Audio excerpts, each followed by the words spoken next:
देखिए, main motive है कि सवर्ण समाज इसी देश का नागरिक है और संविधान में उसको भी अधिकार है जितना अन्यों को अधिकार है।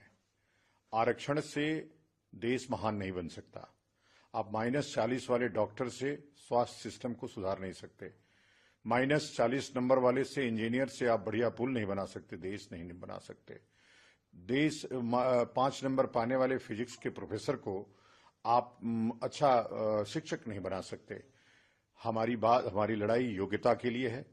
योग्यता ही चयन का आधार हो और संविधान के समक्ष जब हमने स्वीकार किया धर्म मूल वंश जात के आधार पर विभिन्नता नहीं करेंगे तो उनके समक्ष ब्राह्मण क्या, क्षत्रिय क्या, वैश्य क्या, शूद्र क्या, सभी समान हैं।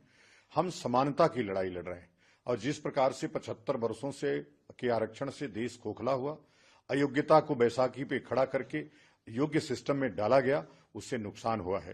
तो कोई भी जो आरक्षण वाला प्राप्त करने वाला व्यक्ति है वो -40 वाले से इलाज नहीं कराएगा। इसलिए हम चाहते हैं कि पहले आरक्षण खत्म हो। दूसरा, SC/ST का जो एक्ट है वह पूरे देश को लील रहा है, समाज में जाति हिंसा फैला रहा है, जातियां आपस में लड़ रही हैं, देश में गृहयुद्ध की स्थिति हो रही है।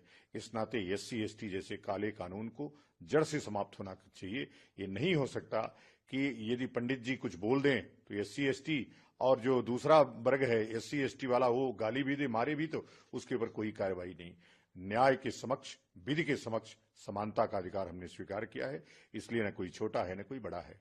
तीसरी मांग जो UGC की अनावश्यक बिना किसी के मांग के UGC एक्ट को सरकार ले आई, इन तीनों कानूनों को समाप्त किया जाए, यही हमारी मांग है। सवर्ण समाज इसका आंदोलन कर रहा है, बीजेपी इसको डिरेल करने की कोशिश कर रही है। अभी एक बच्चा था हर्ष दुबे, जिसको कि खुद ही बीजेपी ने नायक बनाया और अब खुद ही कह रही कि तो हमारा बच्चा है, हमारे लोग हैं।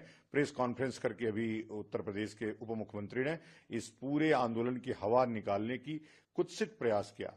उनको भ्रम है कि किसी भी कीमत पर एक हर्ष जैसे छुटभैये कोई उनके ही व्यक्ति के चले जाने से ये आंदोलन छोटा पड़ने वाला नहीं है। इस आंदोलन में तमाम बड़े चेहरे सम्मिलित हैं जो इस आंदोलन को लीड कर रहे हैं, दिशा दे रहे हैं। आप देश को विश्वास दिलाना चाहता हूं कि यह आंदोलन तब तक चलेगा जब तक आरक्षण रोल बैक नहीं होगा, जब तक SC/ST एक्ट रोल बैक नहीं होगा, जब तक UGC रोल बैक नहीं होगा, तब तक ये आंदोलन चलेगा, चाहे प्रधानमंत्री को रोल बैक करना पड़े। अगर नहीं रोल बैक होगा तो प्रधानमंत्री रोल बैक होंगे।